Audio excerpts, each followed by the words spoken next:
पाकिस्तान और ईरान के बीच ऐसा क्या हुआ है कि दोनों देश एक दूसरे पर हमले कर रहे हैं। दोनों देश एक दूसरे की सीमा के अंदर घुसकर मिसाइलें दाग रहे हैं, हवाई हमले कर रहे हैं, एयर स्ट्राइक कर रहे हैं। क्या दोनों देशों के बीच युद्ध होने वाला है? क्या दोनों एक दूसरे के खिलाफ युद्ध करेंगे? और अगर इन दोनों देशों के बीच युद्ध हुआ तो इसका अंजाम क्या होगा? इसका अंजाम इतना भयानक होगा कि आप उसकी कल्पना नहीं कर सकते। अगर इन दोनों देशों के बीच युद्ध हुआ तो पिछले 70 सालों के अंदर इतना बड़ा युद्ध नहीं हुआ होगा। इस युद्ध का जो परिणाम निकलेगा वो आप सोच भी नहीं सकते, आप कल्पना भी नहीं कर सकते। दुनिया के अंदर और भी जगह युद्ध चल रहे हैं, चाहे वो रूस यूक्रेन युद्ध हो, इसराइल हमास युद्ध हो, चाहे वो अमेरिका का यमन पर हमला हो, पाकिस्तान और ईरान युद्ध, इन सबसे अलग होगा। इसका जो रिजल्ट होगा इन सबसे ज़्यादा भयानक और खतरनाक होगा। आज की इस वीडियो में हम इसी पर बात करेंगे कि इन दोनों के बीच अगर युद्ध हुआ तो इतना खतरनाक क्यों होगा, उसके इतने भयानक परिणाम क्यों होंगे। अगर आपको ये सब कुछ समझना है तो आप वीडियो को लास्ट तक देखना। हम आपको बताएंगे कि क्यों इन दोनों देशों को युद्ध से बचना चाहिए, इन दोनों के युद्ध से इतना ज़्यादा नुकसान क्यों हो सकता है और दूसरे देशों की इस पर क्या प्रतिक्रिया है, अमेरिका ने क्या कहा है, भारत का इस पर क्या रुख है और चीन ने इसमें क्या कहा है। तो दोस्तों, अगर अभी तक आपने हमारे चैनल को सब्सक्राइब नहीं किया है तो हमारे चैनल को सब्सक्राइब कर लें ताकि आपको इसी तरह की वीडियो मिलती रहे। तो आइए शुरू करते हैं कि असल मुद्दा क्या है। तो हुआ क्या था कि 16 जनवरी की रात को ईरान ने पाकिस्तान की सीमा के अंदर घुसकर 2 ठिकानों पर हवाई हमले किए। ईरान का कहना है कि हमने जो पाकिस्तान के अंदर घुसकर हवाई हमले किए हैं वो आतंकवादी संगठन जैश अल-अदल के ठिकानों पर किए हैं। हमने उसके 2 ठिकानों पर हमले किए हैं और जो हमले किए हैं वो आत्मरक्षा में हमले किए हैं।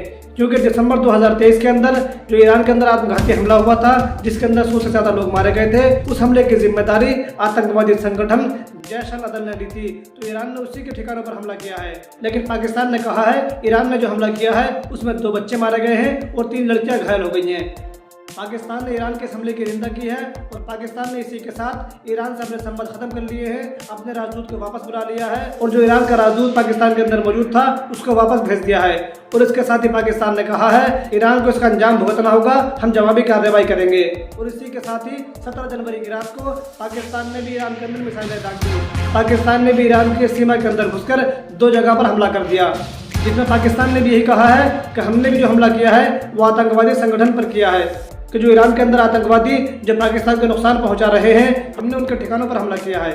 लेकिन ईरान ने कहा है कि पाकिस्तान ने जो मिसाइलें दागी है उसमें 3 महिलाएं और 4 बच्चों सहित 9 लोग मारे गए हैं।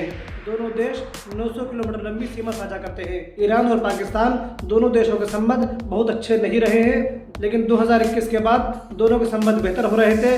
दोनों देशों के बीच बातचीत बढ़ रही थी, लेकिन इन हमलों के बाद दोनों में तनाव देखा जा रहा है।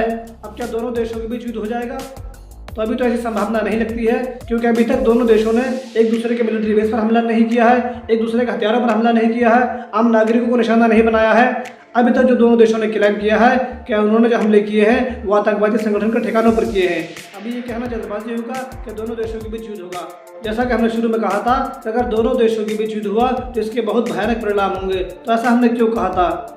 युद्ध तो और भी जगह चल रहे हैं, चाहे वो रूस यूक्रेन युद्ध हो या इसराइल हमास युद्ध हो या अमेरिका का यमन पर हमला हो।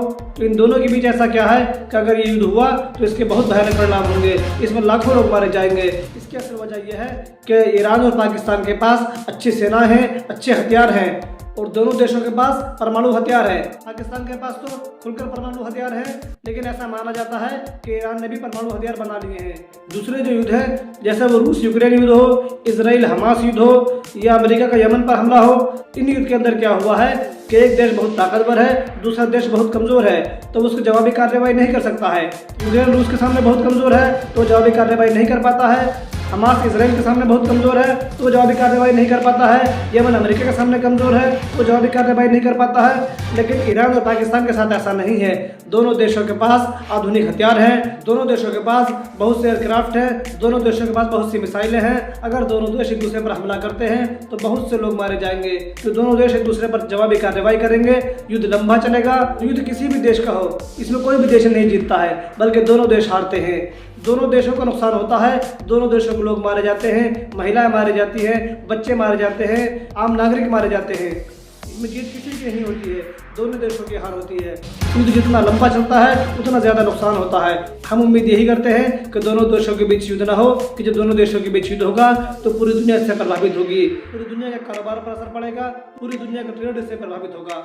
अच्छा, इसमें अमेरिका ने क्या कहा है? तो अमेरिका ने ईरान के हमले की कड़ी निंदा की है अमेरिका ने कहा है कि ईरान ने 3 देशों की सीमाओं में हमला किया है, क्योंकि ईरान ने सिर्फ पाकिस्तान पर ही हमला नहीं किया था, पाकिस्तान के साथ ही उसने इराक की सीमा के अंदर घुसकर भी हमला किया और सीरिया की सीमा के अंदर भी घुसकर हमला किया। तो अमेरिका कह रहा है कि ईरान ने जो किया है वो गलत है, लेकिन अमेरिका जो करता है वो ठीक है। अमेरिका किसी भी देश पर आतंकवाद के नाम पर हमला कर देता है, चाहे वो अफगानिस्तान हो, चाहे वो वियतनाम हो, चाहे वो सीरिया हो, चाहे वो इराक हो, चाहे वो यमन हो। तो अमेरिका को ये अधिकार है कि वो किसी भी देश पर हमला कर सकता है, और जब वही दूसरा देश कर रहा है तो उसकी निंदा की जा रही है। कानून सबके लिए बराबर होने चाहिए। चीन का इसमें क्या रुख है? चीन ने कहा है कि दोनों देशों को संयम बरतना चाहिए, दोनों देशों को बैठकर बातचीत करनी चाहिए और दोनों देशों को यूएन चार्टर के अनुरूप ही काम करना चाहिए। अच्छा, भारत के इसमें क्या रुख है? कहा तो ये जा रहा है कि जब भारत के विदेश मंत्री एस जयशंकर ईरान गए थे, उन्होंने जाकर उसके बाद ईरान ने पाकिस्तान पर हमला किया है। अब इसमें कितनी सच्चाई है तो हम नहीं कह सकते, लेकिन भारत ने साफ कहा है कि दोनों देशों का आपसी मामला है, हम इसमें कुछ नहीं कह सकते। लेकिन आतंकवाद को लेकर जो हमारी नीति है वो जीरो टॉलरेंस की नीति है। हम आतंकवाद को किसी भी हाल में बर्दाश्त नहीं कर सकते। भारत ने इसके साथ ये भी कहा है कि कोई भी देश आत्मरक्षा में ऐसा कदम उठा सकता है। वैसे भी भारत और ईरान के अच्छे संबंध हैं, इसलिए भारत ने ईरान का समर्थन ही किया है, लेकिन भारत ने साफ कहा है कि हम युद्ध में किसी के साथ नहीं होंगे। भारत का रुख साफ रहा है कि आतंकवाद के खिलाफ आप जीरो टॉलरेंस की नीति अपना सकते हो, लेकिन आपस में युद्ध करना कहीं से भी ठीक नहीं है। मामलों को बातचीत से निपटाया जाना चाहिए। अब आगे देखते हैं इसमें क्या होता है। हम उम्मीद यही करेंगे कि दोनों देश वार की स्थिति में ना पहुंचे। अगर दोनों देशों के बीच युद्ध छिड़ा तो इसके अंजाम बहुत ही भयानक होंगे। इसमें लाखों लोग मारे जाएंगे, लाखों लोग बेघर हो जाएंगे, पूरी दुनिया की आर्थिक व्यवस्था पर इससे बुरा असर पड़ेगा। हम यही उम्मीद करते हैं कि आगे मामले खराब ना हो। दोस्तों, आज की वीडियो में सिर्फ इतना ही। अगर अभी तक आपने हमारे चैनल को सब्सक्राइब नहीं किया है तो हमारे चैनल को सब्सक्राइब कर लें, ताकि आपको इसी तरह की इन्फॉर्मेशन वीडियो मिलती रहे। धन्यवाद।